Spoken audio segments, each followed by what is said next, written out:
Hello. So I just finished my last episode of Behind the Story, Volume 3, Chapter 16.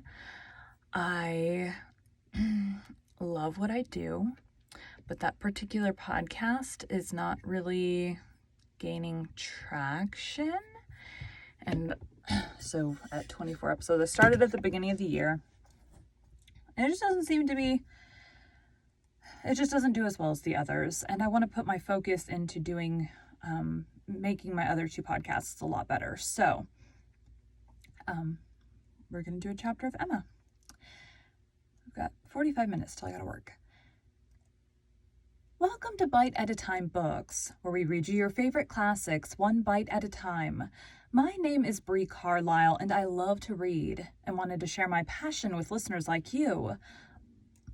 Burp. Oh, God. Like you. All of the links for our show are in the show notes. Today, we'll be continuing Emma by Jane Austen. So starting with the next book, I'm going to do character voices. So the chapters will take a little bit longer to make sure I'm still in character. But I want to make it more one. I'm about to get podcast music for the next book, and I'm super excited. So I will have a really cool intro song and then music that will play behind, which quite a few fiction podcasts have, like music that plays behind, like the sleepy podcasts typically have like a soothing music. So this is going to have more like a, think like Bridgerton feel to it, that like, nice upbeat kind of melody. I got to hear my intro song yesterday, and it's so good. I'm excited.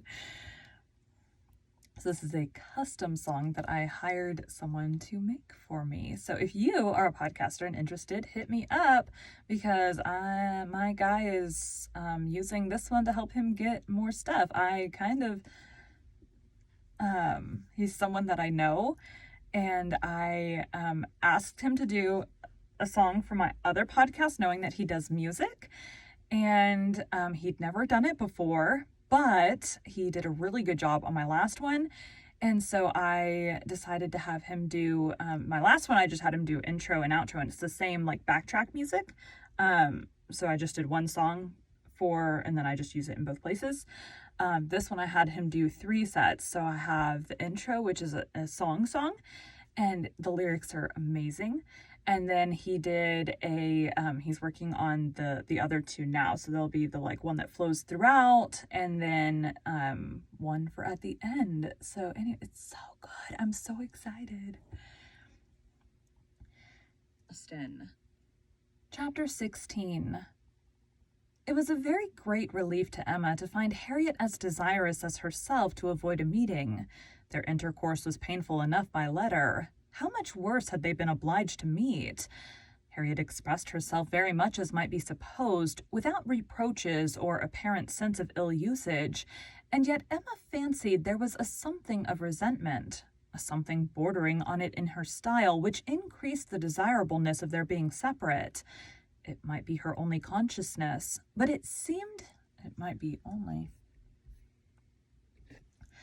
separate. It might be only her own consciousness, but it seemed as if an angel only could have been quite without resentment under such a stroke. She had no difficulty in procuring Isabella's invitation, and she was fortunate in having a sufficient reason for asking it without resorting to an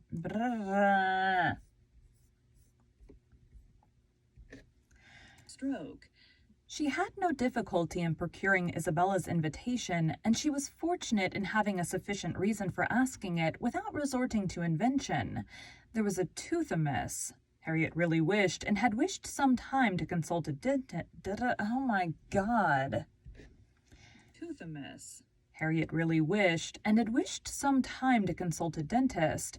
Mrs. John Knightley was delighted to be of use. Anything of ill health was a recommendation to her, and though not so fond of a dentist as of a Mr. Wingfield, she was quite eager to have Harriet under her care. When it was thus settled on her sister's side, Emma proposed it to her friend and found her very persuadable.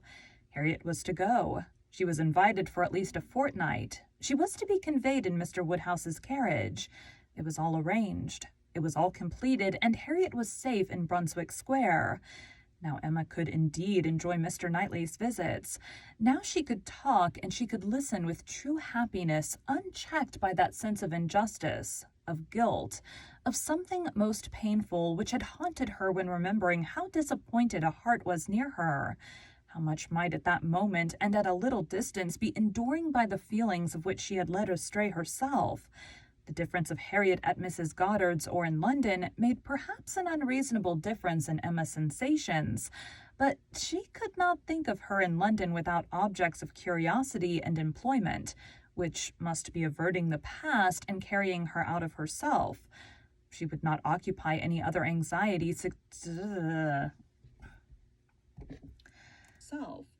She would not allow any other anxiety to succeed directly to the place in her mind which Harriet had occupied. There was a communication before her, one which she only could be competent to make, the confession of her engagement to her father. But she would have nothing to do with it at present. She had resolved to defer the disclosure till Mrs. Weston were safe and well. No additional agitation should be thrown at this period amongst those she loved, and the evil should not act on herself by anticipation before the appointed time. A fortnight at least of leisure and peace of mind to crown every warmer but more agitating delight should be hers. She soon resolved, equally as a duty and a pleasure, to employ half an hour of this holiday of spirits in calling on Miss Fairfax. She ought to go, and she was longing to see her, the resemblance of their present situations increasing every other motive of goodwill. It would be a secret satisfaction, but the consciousness of a similarity of prospect would certainly add to the interest with which she should attend to anything Jane might communicate.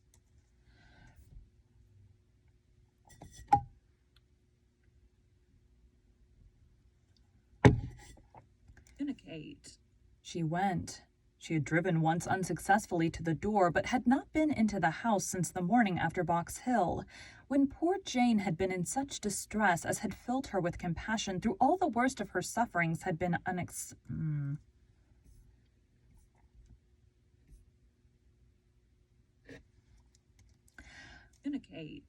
She went. She had driven once unsuccessfully to the door, but had not been into the house since the morning after Box Hill, when poor Jane had been in such distress as had filled her with compassion, though all the worst of her sufferings had been unsuspected. The fear of being still unwelcome determined her, though assured of their being at home, to wait in the passage and send up her name. She heard Patty announcing it, but no such bustle succeeded as poor Miss Bates had before made so happily intelligible. No, she heard nothing but the instant reply of, "Beg her to walk up," and a moment afterwards she was met on the stairs by Jane herself, coming eagerly forward, as if no other reception of her were felt sufficient. Emma had never seen her look so well, so lovely, so engaging. There was consciousness, animation, and warmth. There was everything which her countenance or manner could ever have wanted.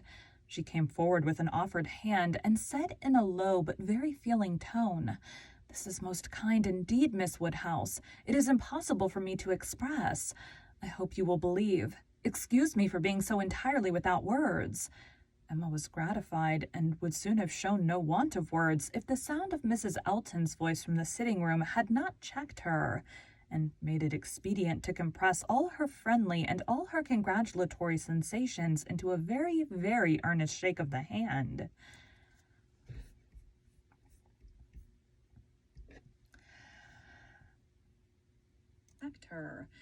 And made it expedient to compress all her friendly and all her congratulatory sensations into a very, very earnest shake of the hand. Mrs. Bates and Mrs. Elton were together. Miss Bates was out, which accounted for the previous tranquillity. Emma could have wished Mrs. Elton elsewhere, but she was in a humor to have patience with everybody, and as Mrs. Elton met her with unusual graciousness, she hoped the rencontre would do them no harm. She soon believed herself to penetrate Mrs. Elton's thoughts and understand why she was, like herself, in happy spirits. It was being in Miss Fairfax's confidence, and fancying herself acquainted with what was still a secret to other people. Emma saw symptoms of it immediately in the expression of her face, and while paying her own compliments to Mrs. Bates and appearing to attend to the good old lady's replies, she saw her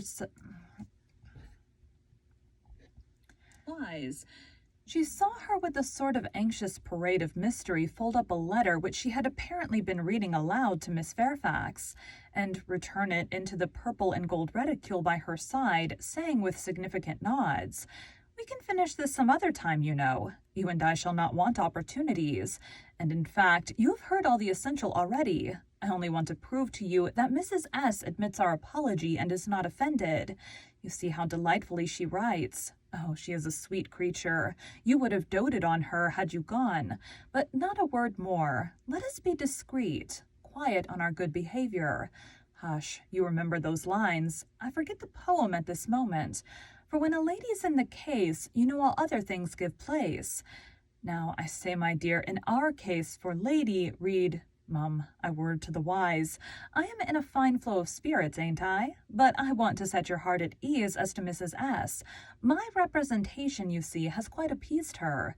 And again, on Emma's merely turning her head to look at Mrs. Bates's knitting, she added in a half-whisper,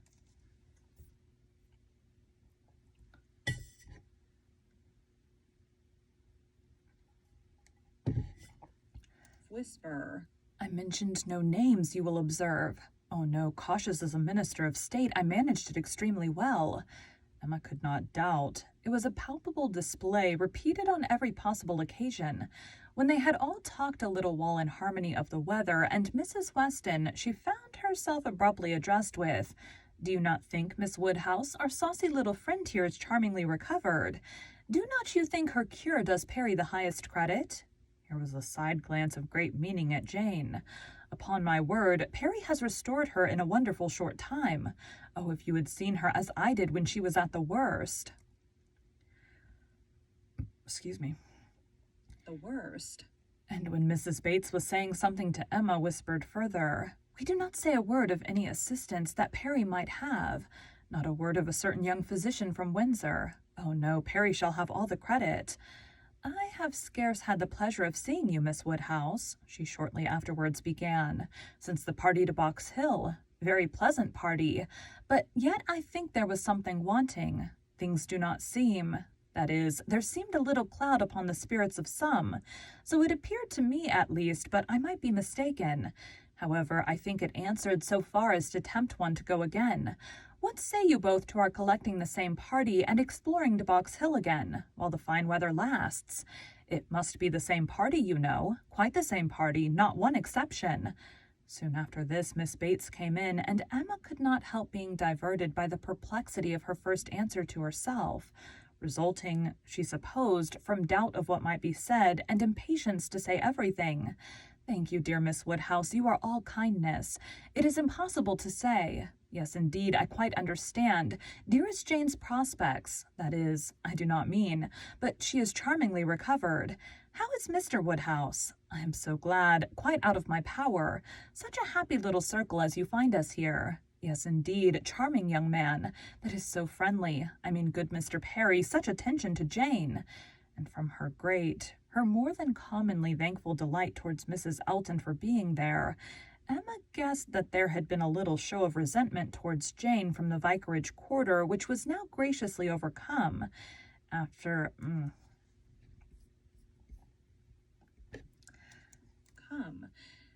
a few whispers, indeed, which placed it beyond a guess, Mrs. Elton, speaking louder, said, "Yes, here I am, my good friend, and here I have been so long that anywhere else I should think it necessary to apologize. But the truth is that I am waiting for my lord and master. He promised to join me here and pay his respects to you." "What? Are we to have the pleasure of a call from Mr. Elton? That will be a favor indeed, for I know gentlemen do not like morning visits, and Mr. Elton's time is so engaged."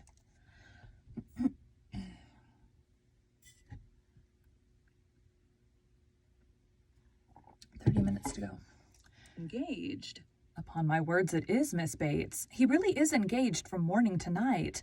There is no end of people's coming to him on some pretense or other. The magistrates and overseers and churchwardens are always wanting his opinion. They seem not able to do anything without him. Upon my word, Mr. E, I often say, rather you than I do not know what would become of my crowns and my instrument if I had half so many applicants. Bad enough as it is, for I absolutely neglect them both to an unpardonable degree. I believe I have not played a bar this fortnight. However, he is coming, I assure you. Yes, indeed, on purpose to wait on you all. And putting up her hand to screen her words from Emma, a congratulatory visit, you know. Oh, yes, quite indispensable. Miss Bates looked about her so happily. He promised to come to me as soon as he could disengage himself from Knightley, but he and Knightley are shut up together in deep consultation. Mr. E is Knightley's right hand. Emma would not have smiled for the world, and only said, Is Mr. Elton gone on foot to Donwell? He will have a hot walk. Oh no, it is a meeting at the Crown, a regular meeting. Weston and Cole will be there too, but one is apt to speak only of those who lead. I fancy Mr. E and Knightley have everything their own way. Have you not mistaken the day? Said Emma. I am almost certain that the meeting at the Crown is not till tomorrow. Mr. Knightley was at Hartfield yesterday and spoke of it as for Saturday. Oh no, the meeting is certainly today, was the abrupt answer, which denoted the impossibility of any blunder on Mrs. Elton's side. I do believe, she continued, this is the most troublesome parish that ever was. We never heard of such things at Maple Grove.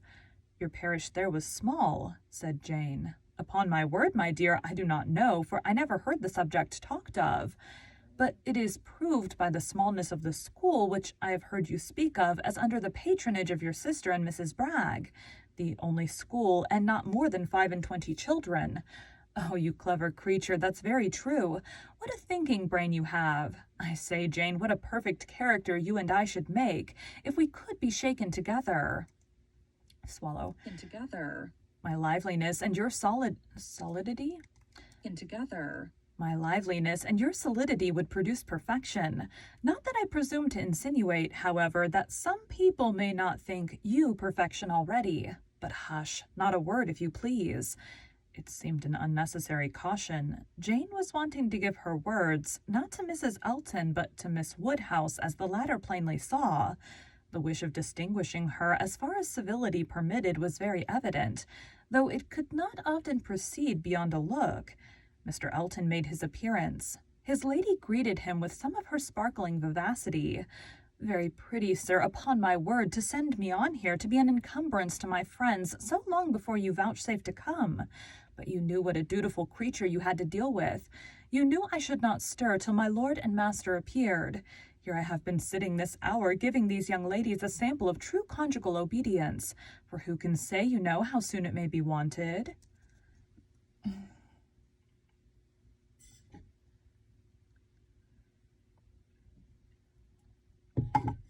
She's so annoying. Be wanted? Mr. Elton was so hot and tired that all this wit seemed thrown away. His civilities to the other ladies must be paid, but his subsequent object was to lament over himself for the heat he was suffering and the walk he had had for nothing. When I got to Donwell, said he, Knightley could not be found. Very odd, very unaccountable after the note I sent him this morning and the message he returned, that he should certainly be at home till 1. Donwell? Cried his wife. My dear Mr. E., you have not been to Donwell? You mean the Crown. You come from the meeting at the Crown. No, that's tomorrow, and I particularly wanted to see Knightley today on that very account. Such a dreadful broiling morning. I went over the fields, too, speaking in a tone of great ill usage, which made it so much the worse, and then not to find him at home. I assure you I am not at all pleased, and no apology left, no message for me. The housekeeper declared she knew nothing of my being expected. Very extraordinary, and nobody knew at all which way he was gone. Perhaps to Hartfield, perhaps to the Abbey Mill, perhaps into his woods. Miss Woodhouse, that is not like our friend Knightley. Can you explain it? Emma amused herself by protesting that it was very extraordinary indeed, and that she had not a syllable to say for him. I cannot imagine, said Mrs. Elton, feeling the indignity as a wife ought to do. I cannot imagine how he could do such a thing by you, of all the people in the world. The very last person in the world The very last person whom one should expect to be forgotten. My dear Mr. E., he must have left a message for you. I am sure he must. Not even Knightley could be so very eccentric. And his servants forgot it. Depend upon it, that was the case, and very likely to happen with the Donwell servants, who are all, I have often observed, extremely awkward and remiss. I am sure I would not have such a creature as his Harry stand at our sideboard for any consideration. And as for Mrs. Hodges, Wright holds her very cheap indeed. She promised Wright a receipt and never sent it. I met William Larkins, continued Mr. Elton, as I got near the house, and he told me I should not find his master at home, but I did not believe him. William seemed rather out of humor. He did not know what was come to his master lately, he said, but he could hardly ever get the speech of him. I have nothing to do with William's wants, but it really is of very great importance that I should see Knightley today, and it becomes a matter, therefore, of very serious inconvenience that I should have had this hot walk to no purpose. Emma felt that she could not do better than go home directly. In all probability, she was at this very time waited for there, and Mr. Knightley might be preserved from sinking deeper in aggression towards Mr. Elton, if not towards William Larkins. She was pleased on taking leave to find Miss Fairfax determined to attend her out of the room, to go with her even downstairs. It gave her an opportunity which she immediately made use of to say, "It is as well, perhaps, that I have not had the possibility. Had you not been surrounded by other friends, I might have been tempted to introduce a subject, to ask questions, to speak more openly than I might have been strictly correct. I feel that I should certainly have been impertinent."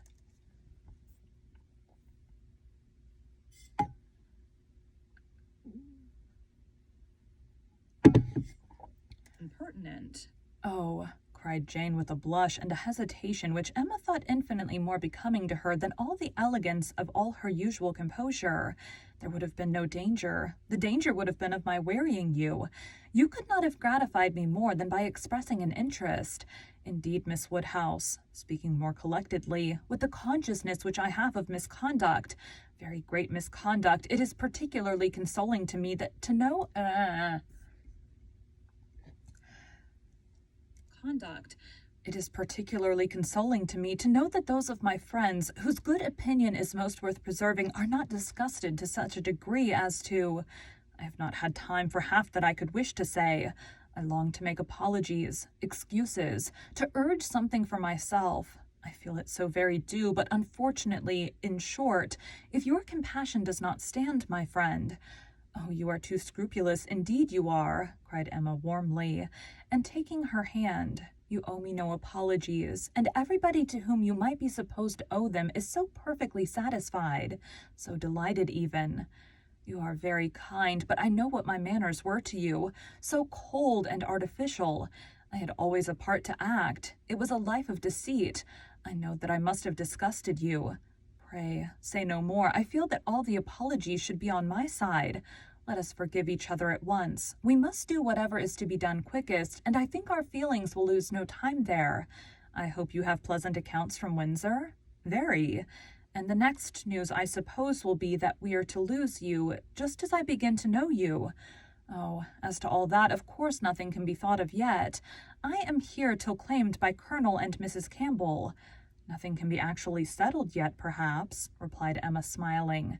But excuse me, it must be thought of. The smile was returned as Jane answered. You are very right. It has been thought of, and I will own to you, I am sure it will be safe, that so far as our living with Mr. Churchill at Inscombe, it is settled. There must be 3 months at least of deep mourning. But when they are over, I imagine there will be nothing more to wait for. Thank you. Thank you. This is just what I wanted to be assured of. Oh, if you knew how much I love everything that is decided and open. Goodbye. Goodbye.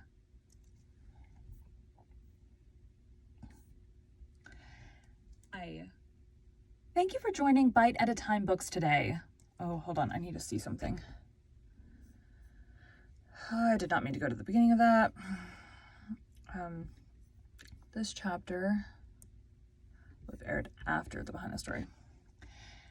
Thank you for joining Bite at a Time Books today, while we read a bite of one of your favorite classics. All of the links for our show are in the show notes. Again, my name is Bree Carlisle, and I hope you come back tomorrow while we take the next bite of Emma. don't need to say all the behind the story stuff because that will be finished the day before this one airs. So anyways, thanks guys. Got 2 episodes done today. Yeah.